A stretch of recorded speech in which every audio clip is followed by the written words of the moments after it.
वर्गनरक की स्वसंचालित प्रक्रिया।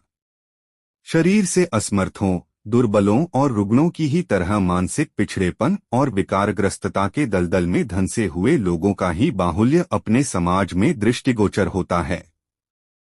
यह विक्षिप्तता भी एक प्रकार की बीमारी ही है, जिसमें प्राणियों को तिरस्कार, अभाव एवं चित्र विचित्र प्रकार के दुहक सहने पड़ते हैं। विचारणीय है कि यह सब होता क्यों है। मनुष्य का प्रत्यक्ष कोई दोष दिखाई नहीं पड़ता। जानबूझकर ऐसा कुछ किया हो जिससे उन शारीरिक व्याधियों और मानसिक आधियों का दुहक सहना पड़े, ऐसा कुछ सूझ नहीं पड़ता। फिर ईश्वर ने ऐसी विचित्र संरचना क्यों की? किसी को ऐसा किसी को वैसा क्यों बनाया? इसका भी कोई उत्तर नहीं हो सकता। ईश्वर न तो अन्यायी है, न उसकी सृष्टि में अंधेरगर्दी, अव्यवस्था है। दूसरी ओर इन व्याधिग्रस्त लोगों का ऐसा कोई प्रत्यक्ष कसूर भी नहीं दिख पड़ता, जिसका दंड भुगतने जैसी बातें कही जा सकें।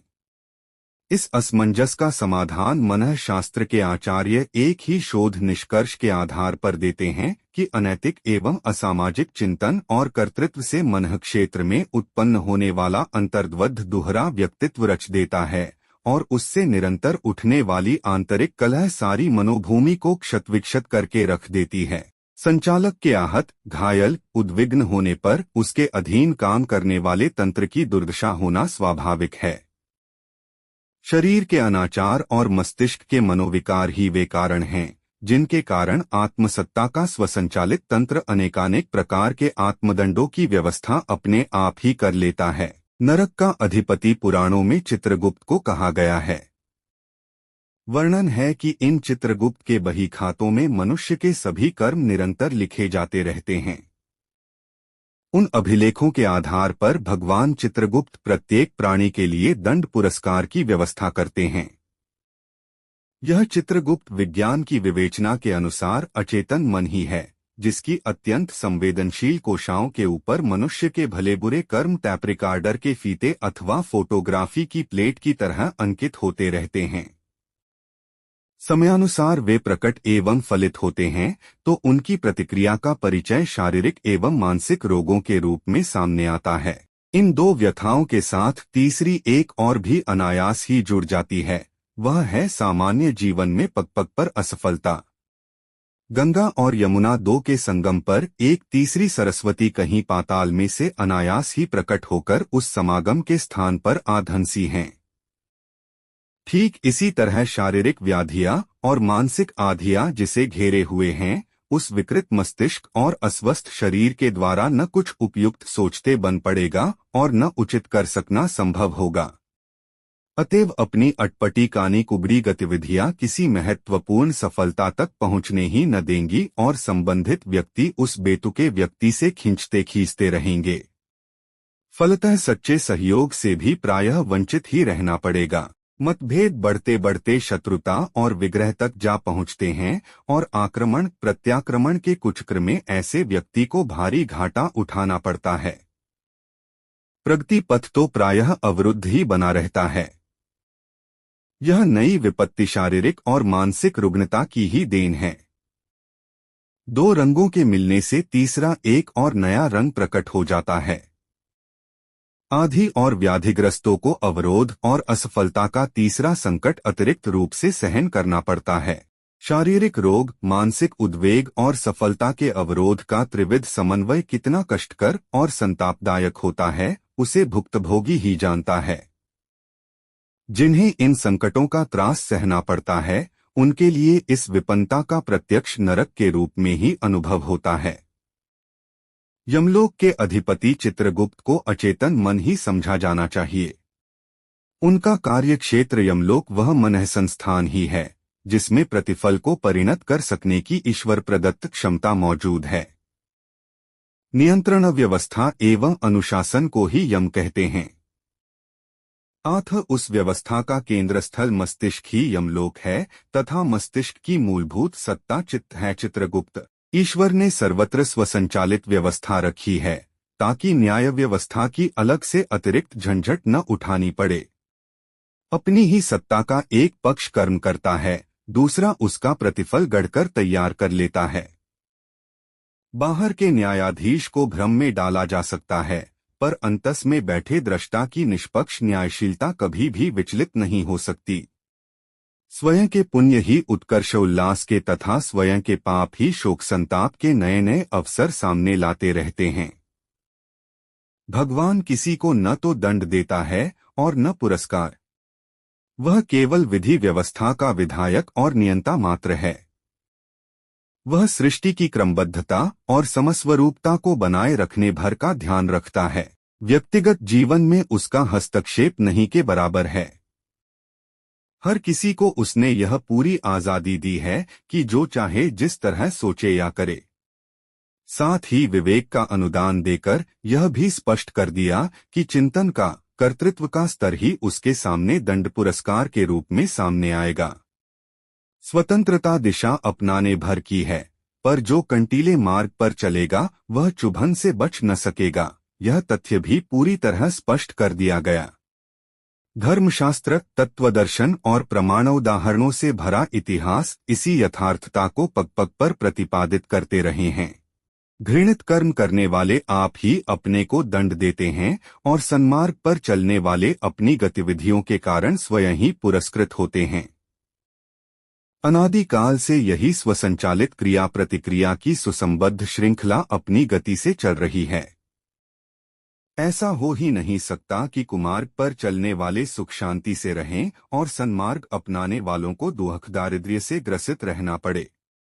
यदि ऐसा होता तो यहाँ उचित अनुचित के बीच कोई भेद ही न रह जाता और कोई कुकर्म से बचने एवं सत्कर्म अपनाने के लिए तैयार ही न होता। अधर्म का तात्कालिक आकर्षण यदि चिरस्थायी लाभ दे सका होता और उसके दुष्परिणाम की कोई आशंका न होती तो कदाचित ही कोई व्यक्ति अधर्माचरण को अपनी प्रधान नीति बनाने से चूकता। तब शायद ही किसी को धर्म मार्ग अपनाने का उत्साह उत्पन्न होता और कदाचित ही कोई उस कष्टसाध्य प्रतीत होने वाली प्रक्रिया को अपनाता।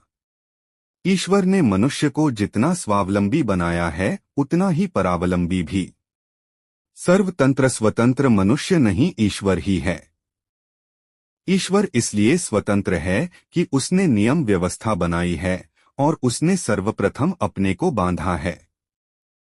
जहां विश्व का कण-कण किसी विधान से बंधा है, उसी प्रकार ईश्वर भी मर्यादा पुरुषोत्तम है। मर्यादाएं टूटने न पाए, उन्हें तोड़ने का कोई दुस्साहस न करे, इसलिए उसने अपने को भी प्रतिबंधित किया है। पात्रता की मर्यादा से अधिक अनुदान किसी को नहीं मिलते। कर्मफल की मर्यादा का उल्लंघन करके वह न तो किसी को क्षमा प्रदान करता है और न किसी को भक्त अभक्त होने के नाम पर राग द्वेष की नीति अपनाता है।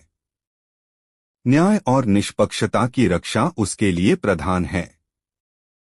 बिजली मनुष्य की बहुत सेवा सहायता करती है, पर करती तभी तक है जब तक उसे विधिपूर्वक प्रयुक्त किया जाता है। अविधिपूर्वक व्यवहार करने पर यज्ञाग्नि भी होता को जला सकती है। प्रचुर खर्च करके बिजली के यंत्रों को सुसज्जा एवं मनोयोग पूर्वक लगाने वाले भी यदि प्रयोगों में प्रमाद बरतें तो वह प्रतिष्ठापित विद्युत यंत्र प्रयोक्ता के प्राण लिए बिना न छोड़ेंगे। ईश्वर को कर्मफल की श्रृंखला में अग्नि या विद्युत के समतुल्य माना जाए तो उसमें कुछ भी अत्युक्ति न होगी। जन्मजात अपंग, बाधित, असमर्थ, मूढ़, रुग्ण व्यक्तियों को देखकर अनुमान लगाया जा सकता है कि उद्धत आचरण करने वालों के प्रगति साधनों का प्रकृति ने किस प्रकार अपहरण कर लिया। बंदूक का दुरुपयोग करने वालों का लाइसेंस जब्त हो जाता है, इसी प्रकार मोटर चलाने में प्रमाद बरतने वालों का लाइसेंस छिन जाता है। अपराधियों को न्यायालय में समाज से पृथक रहने का यातनापूर्ण कारावास मिलता है और उनके नागरिक अधिकार छिन जाते हैं। जन्मजात बाधितों को देखकर हम अनुमान लगा सकते हैं कि मिली हुई कर्म स्वतंत्रता का दुरुपयोग करने वालों से प्रकृति किस प्रकार प्रतिशोध लेती है। सुविधाजनक प्रगतिशील वातावरण में सुसंस्कारी परिवार में जन्म होना पूर्वकृत सत्कर्मों का फल कहा जा सकता है। दुर्भागी व्यक्ति कुसंस्कारी परिस्थितियों में जन्म लेकर असुविधाजनक अड़चन भरे वातावरण में रहते हैं और प्रगति पथ पर बढ़ने में भारी अड़चन अनुभव करते हैं। इस विभेद के पीछे पूर्व जन्मों में संग्रहित शुभाशुभ कर्म के परिणाम झांकते देख सकते हैं। यूं इन अड़चन भरी परिस्थितियों में भी सत्कर्म करने की, आगे बढ़ने की स्वतंत्रता अक्षुण्ण रहती है और कोई चाहे तो नियत अवरोधों को सहन करते हुए भी आगे बढ़ने, ऊंचे उठने में सफल हो सकता है। ऐसे उदाहरणों की कमी नहीं, जिनमें अंधे, अपंग, मूक, बधिर जैसी विषमताओं से ग्रसित लोगों ने इतनी उन्नति कर ली, जिसे देखकर सर्वसुविधा संपन्न व्यक्तियों को भी आश्चर्यचकित रहना पड़ा। यदि इस संसार में ऐसी व्यवस्था रही होती कि तत्काल कर्मफल मिला करता, तो फिर मानवीय विवेक एवं चेतना की दूरदर्शिता की विशेषता कुंठित अवरुद्ध हो जाती। यदि झूठ बोलते ही जीभ में छाले पड़ जाए, चोरी करते ही हाथ में दर्द उठ खड़ा हो, व्यभिचार करते ही बुखार आ जाए, छल करने वाले को लकवा मार जाए, तो फिर किसी के लिए भी दुष्कर्म कर सकना संभव न होता। एक ही निर्जीव रास्ता चलने के लिए शेष रह जाता। ऐसी दशा में स्वतंत्र चेतना का उपयोग करने की, भले और बुरे में से एक को चुनने की विचारशीलता नष्ट हो जाती और विवेचना, ऊहापोह का बुद्धि प्रयोग संभव न रहता। तब दूरदर्शिता और विवेकशीलता की क्या आवश्यकता रहती और इसके अभाव में मनुष्य की सर्वतोन्मुखी प्रतिभा का कोई उपयोग ही न हो पाता। बुरे कार्य के दुष्परिणाम और भले कार्य के सत्परिणाम समझने के लिए अंतःप्रेरणा, अध्यात्म, तत्वदर्शन, धर्म विज्ञान, नीतिसदाचरण, श्रेय साधना का जो उपयोगी एवं आकर्षक सतोगुणी धर्म कलेवर खड़ा किया गया है, उसकी कुछ आवश्यकता ही न रहती। सब कुछ नीरस हो जाता। यहाँ जो कौतुक कौतूहल दिख रहा है, बहुरंगी, कटु, मधुर अभिव्यंजनाएं सामने आ रही हैं, उनमें कहीं कुछ भी दृष्टिगोचर न होता। इन परिस्थितियों में और कुछ लाभ भले ही होता, पर मनुष्य की वह चेतनात्मक प्रतिभा कुंठित ही रह जाती, जिसके कारण प्रगति पथ पर इतना आगे तक चल सकना संभव हो सका है। कर्म का फल शारीरिक, आर्थिक, सामाजिक दृष्टि से कुछ विलंब से भी मिल सकता है, पर आंतरिक दृष्टि से तुरंत तत्काल मिलता है। सद्भावनाएं धारण करने वाला अंतःकरण अपने आप में अत्यधिक प्रफुल्लित रहता है। सुगंध विक्रेता बिना प्रयास किए निरंतर उस महक का लाभ उठाता रहता है, जिसके लिए दूसरे लोग तरसते ललचाते रहते हैं। सत्कर्म का सबसे बहुमूल्य लाभात्म संतोष है, जिसे प्राप्त करने में तनिक भी प्रतीक्षा नहीं करनी पड़ती। सन्मार्ग पर चलने वाले का अंतरात्मा अपने आप को प्रोत्साहन भरा आशीर्वाद देता रहता है।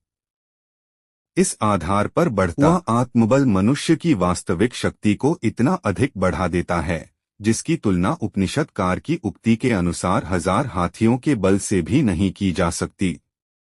सद्भाव संपन्न सन्मार्गगामी का कोई स्वार्थवश कितना ही विरोधी क्यों न हो, पर भीतर ही भीतर उसके लिए गहन श्रद्धा धारण किए रहेगा। महात्मा गांधी पर आक्रमण करने वाले गोडसे ने गोली दागने से पूर्व उनके चरण स्पर्श करके प्रणाम किया था। ईसा मसीह को क्रूस पर चढ़ाने वाले लोग आंसुओं की धार से अपनी श्रद्धांजलि चढ़ा रहे थे। सुकरात को विष पिलाने वाले जल्लाद ने आत्मप्रताड़ना से अपना माथा पीट लिया था।